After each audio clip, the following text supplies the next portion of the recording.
In this video, I'll guide you through how to add a clock widget in Windows 11 computer. If you find this useful, then please consider subscribing and like this video. First, open the web browser and go to the rainmeter.net website. I'll put this link on the video description. After come to this page, click on download button.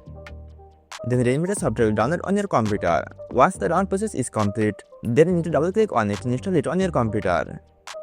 Now click on OK and click on Next, and then click on Install button and hit Yes. Then Rainmeter will install on your computer. Now you need to click on Finish button and minimize this window. Then you will find this kinds of widget will add on your computer screen. Now right click on it and click on Unload Screen. Again, go to the browser and open another website, visualskins.com. After come to the Visual Skins website, you need to choose Rainmeter clock and choose your clock preference. After choose your clock preference, you need to scroll down and click on Download button. And again, you need to install it.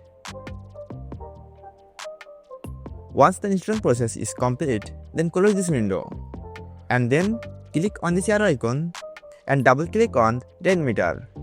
Now expand elegant clock and choose your dark clock or light clock. After choose your clock, you need to click on load button. By following this tutorial, you can easily add a clock widget in Windows 11.